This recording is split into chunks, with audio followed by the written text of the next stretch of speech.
家好，Cino 啊，繼續同大家講下《中年好聲音3》嘅第30集，啱啱睇完。呢集我就唔喺現場啦，所以呢都好期待喺電視啊，或者喺YouTube 或者係 MyTV Super 嗰度咧去睇嘅。今次都一樣喺事前咧都會見到會有歌單啦。咁不過今次我就唔知係唔喺正式嘅 channel， 即係官方嗰度去睇到啦，而係都喺 Facebook 度見到。咁啊，見到佢哋嗰個次序呢，其實都幾啱，我都係現場播出嚟嗰個次序。咁可能都係官方嘅資料啦。今次揀星夢嘅助力呢，其實真係唔知助唔助到嘅，因為星夢嘅其實你就唔係話好多個都好唱得好好啦，即係除咗一兩個啦。咁所以今次其實呢，就即係亦會有啲危險啊，可能有啲呢，反而係中三嘅參賽者呢，仲要幫翻啲星夢添。不過呢，就會產生一個新鮮感啦，可能會接觸年輕人啊，咁令到個 show 都幾好睇咁樣。咁因為之前呢，我都有問過監仔嘅。事前有好多人都網上提出呢，就係會做翻一個被淘汰嘅會再翻嚟做幫唱啦咁樣。咁喺中一係有呢一個環節嘅。咁但係呢，呢一次呢，就監製所講呢，就係話其實淘汰咗嘅參賽者呢，應該都幫唔到啲留低嘅參賽者，咁所以呢，就冇安排呢一個環節啦。因為呢個講法呢，都盛傳得好緊要啊！喺之前，今集呢，就喺事前嘅時候見到歌單呢，咁我喺 Facebook 都有出個歌單啦。咁其實好多首呢都係唔係咁熟悉嘅，咁包括咗有《美麗的神話》啦，我不離開啦，呢一啲歌呢，其實就唔係咁熟悉嘅。咁呢，再後尾再睇翻呢，佢哋嘅原唱者係邊個呢？咁《美麗的神話》就係孫楠同埋韓紅啦。咁一聽就知道勁啦，呢兩位即係殿堂級。你睇落嘅時候呢，都好特黃正，就可能就冇乜點擔心啦，因為佢嘅唱功都好好啦。咁但係趙小婷呢，就好似驚啲嘅，咁啊佢好似弱質纖纖咁樣啦。咁另外我不離開呢，就係睇到係 A-Lin， 哇！即係一睇見到心驚膽跳啦，係咪啊？即係阿曹越最配搭詹天文。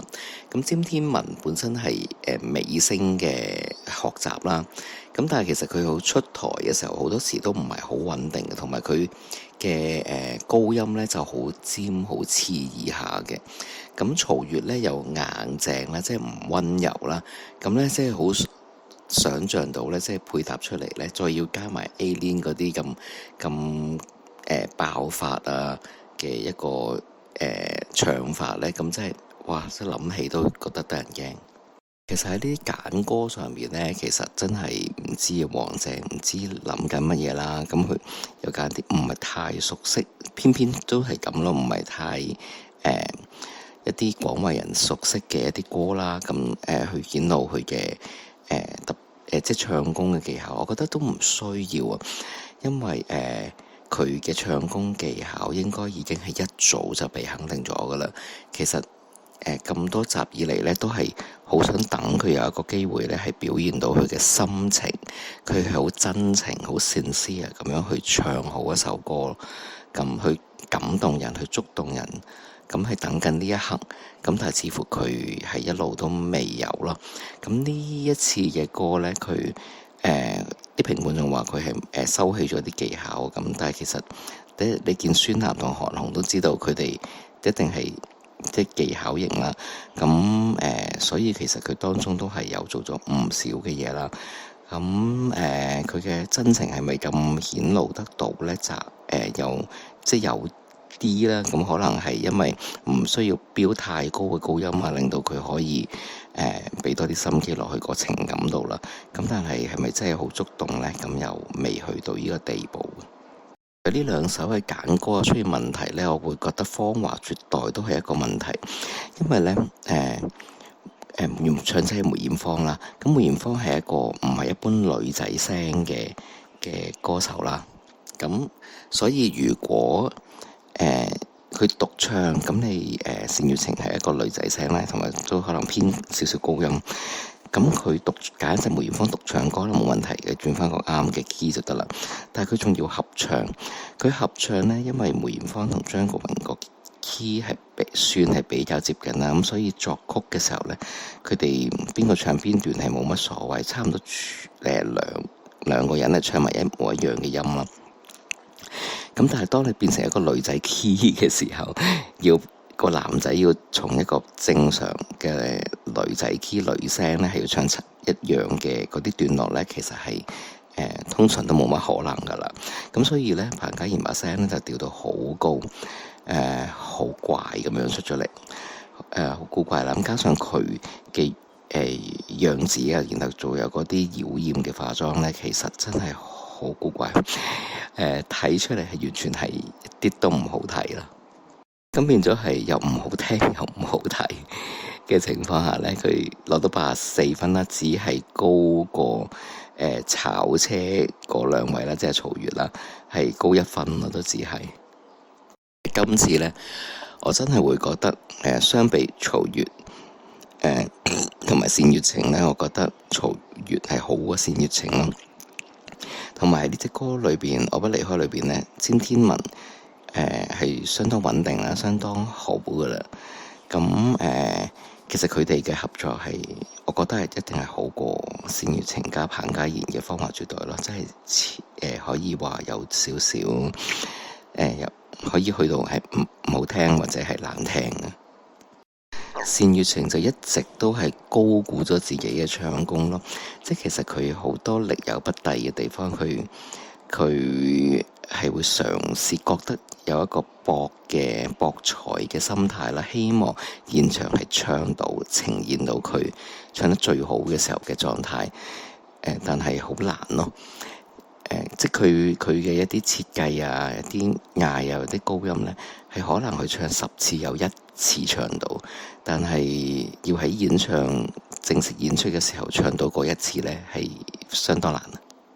另外一個揀歌問題呢，其實就唔難到兩位嘅，就係劉洋嘅嗰首歌啦，係啦。你那麼愛他，咁因為原本咧係李聖傑加林隆璇咧係兩個男仔啦，咁如果要變成一個男女嘅對唱呢，咁即係除非就要好似之前囚鳥咁啦，囚鳥係一個人唱嘅密獨唱歌變成合唱歌嘅話呢，佢好多嘅設計呢，就係要喺嗰個可能就咗先第一個啦，咁可能就咗參賽者嗰個 key。咁就完參賽者嗰個 key 呢，咁嗰個幫唱呢，就要有啲位要唱高音嘅和音，有啲位要唱低音和音，令到成件事係唔會兩個人嘅 key 呢都係可以適合到，唔會係太低，有啲地方太過低啊，有啲地方太高唱唔到啊，咁樣咯。咁呢一個呢，變咗咁多嘅設計嘅時候呢，雖然都考唔到劉洋同埋黃樂妍啦 Janice 啦，咁但係咧，其實雙方都唔能夠發揮得好好咯，令到如果佢哋真係揀翻一隻真係男女嘅合唱嘅歌，咁相信就會好好多啦。咁同埋亦都喺呢隻歌上面咧，顯露到劉洋嗰個假聲啊，真係好差咯，係啦。咁預告少少啦，同成績無關嘅就係後期一啲嘅劉洋咧，係有一啲歌咧係唱到假聲嘅，係唔差嘅，唔沙嘅。今次佢係沙咗、拆咗嗰個假聲係屬於差啦，係啊。咁後期係有進步嘅。咁但係今次咧就覺得原本拍 Janice 咧就會好期待住佢會唱得好好，同埋一個好好嘅作品啦。咁但係今次就有啲失望啦。再嚟一首咧就係詹士丁丁再加 Esther 嘅 Endless Love 啦。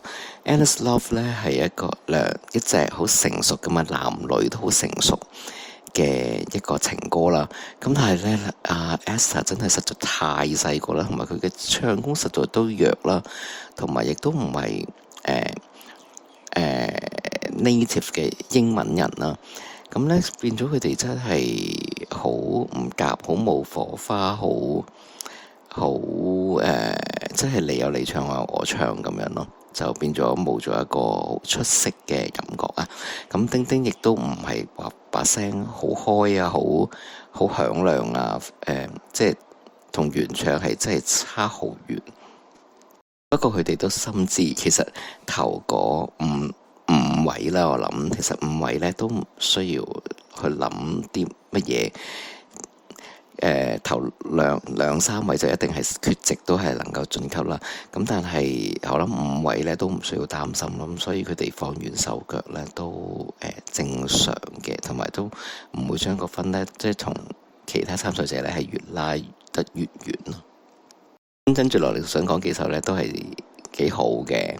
咁就陳子瑩嘅何晉樂啦，覺得阿 Rock 咧係唱得好好啦，佢又係要唱一個好高嘅 key 啦，跟住佢仲唔用阿王傑同阿趙學而嘅版本啦，而係用翻係一個人唱嘅版本啦。咁我覺得佢係出咗好多力啦，喺設計上邊啦，同埋佢嘅唱都係唱得好好啦。咁子瑩亦都係交咗功課啦，今次。咁所以佢哋攞到最高分94分，唔係最高分，張雨晨最高分，但係佢哋攞埋 MVP，森美俾 MVP 佢哋，我覺得都係合理嘅，同埋因為其實係子瑩喺之前嘅情況都有幾次有最高分而攞唔到 MVP， 咁可能都係補償翻俾佢，我覺得都係合理嘅。咁而張雨晨就配搭阿姚焯菲唱許願，攞到最高分95分。我覺得森美唔俾MVP 佢係，其實因為對於雨神加姚焯菲其實係一個超高嘅期望咯，應該係咁。咁但係結果佢哋出嚟係好好啦，唱得好好嘅。嗰個設計咁，當然張雨晨係會設計咗啱姚焯菲唱嗰啲部分俾佢唱啦。咁同埋亦都係會就晒佢嘅 key 啦，因為阿張雨晨就自己其實唱咩 key 都冇乜問題噶啦。咁佢哋都會喺啲和音上面咧設計到令自己係唱得舒服啊，同埋亦都會擺到一啲 ad-lib 喺度啊，令到隻歌有翻自己嘅特色啊。咁所以呢啲嘢完全唔擔心。咁但係就變咗可能冇咁驚喜啦。相反，子瑩加阿 Rock 嗰個咧就相對係比較驚喜啦，因為阿 Rock 係好令人即係喜出望外咁樣係做咗好多嘅設計，令到隻歌係仲好啦。咁另外就阿子瑩嗰個 rap 咧，其實就真係完全唔得啦。我就覺得即係佢。可能見到上次丁丁有啲 rap 佢又加啦，咁同埋阿 Rock 又喺星夢裏邊亦都有好多時會配合，即係嗰陣時係有好多時會加咗 rock 啦，加咗rap 啦，因為嗰陣時有阿 Sean 喺度啦咁樣樣，咁所以就會諗住加呢樣嘢，但係真係唔得啊，係啊，咁我覺得亦都係刻意嘅喺臨總決賽之前呢，就減翻低張雨晨嗰個高分一路高分王嘅情況啦，咁跟住去提翻起有黃渤去同佢競爭啦，一個大魔王啦，咁然後製造埋阿子瑩啦，咁去到第3位咁樣啦，咁呢幾位咧喺度叮當碼頭咁樣啦，咁嚟緊應該都會繼續去，譬如製造多一兩個啦，就譬如係阿劉洋啊，或者係金海或者係丁丁啊咁樣，去令到佢呢件事咧係更加好似你爭我奪咁樣，就會更加好睇啦，即係唔係咁單一啦咁樣。咁亦都有再嚟咧，就會製造一位咧比較原本係比較低分區嘅，咁咧就會去翻比較覺得係有競爭力啊咁樣，咁都幾得意嘅。最後講講啦，趙俊成配阿潘靜文Sherman 啦，原本睇嗰個對手咧拍 Sherman 咧就最擔心噶啦，咁不過咧趙俊成應該都會即係安排，因為呢隻歌你最珍貴咧，就個女仔嘅即係有幾句，只係有幾句叫做高音啊，就襯托一下。咁嗰個主力嘅唱嗰個都係喺男仔嗰邊啦，咁所以呢，就一定冇乜問題啦。潘靜文淨係做好自己本分，基本上唱好隻歌，唔使做太多嘢，咁就已經 OK 啦，唔走音就 OK 啦。咁趙俊成亦都好算係好稱職啦，係啦，做呢個部分。咁佢呢隻歌呢，配合咗趙俊成把聲呢，佢有陣時咪話之前都提及過有啲好高音嘅啲卡通聲呢，配合咗落去呢又好 OK 喎，好順耳啊，係啦。咁都舒服嘅，咁係咯，希望越唱越好啦。另外黃渤呢，同埋林志樂嘅來日方長係當然都係有啲失望啦，因為又係有一個好高嘅期望。咁林志樂就可能都係唔想佢太過鋒芒太露啦，係啦，即係已經上幾次已經係好勁啦嘛。咁所以林志樂呢都係又係做咗本分就算啦，都冇乜太多嘅特色加落去啦。咁黃渤就一貫嘅都係有設計有鋪排嘅演唱，都係一貫嘅好啦。咁海加 Archie 咧就係輕鬆地啦，因為都知道係點都進到級，咁所以就輕鬆地唱啦。咁我又覺得佢哋帶出阿金海嘅呢個開心嘅一面啊，輕鬆嘅一面啊，係唔錯啦，聽落幾舒服嘅。咁隻歌係咪話真係好易唱？然後我覺得係成個氣氛咯，佢哋係帶到個氣氛。Archie 亦都係好輕鬆啦，好開心啦。咁樣其實係難嘅，即係屬於都好緊張啦。咁但係要 Archie 表現得好輕鬆，其實係難嘅。咁好好咯，我覺得佢哋呢個輕鬆嘅情況啊，見到金海唔同嘅一面啊。咁係咪值咁高分？我覺得就即係冇乜特別需要去討論啦。咁佢都係會晉級，唔通你喺一個咁樣嘅演唱嗰度，你會俾佢淘汰佢？係啦，唔會啦，因為太多人有炒車、有失誤、有甩咳嘅情況。咁佢哋冇，咁就已經係應該係俾佢哋順利過關啦。下集再見啦，拜拜！記得訂閱我嘅 channel 啊！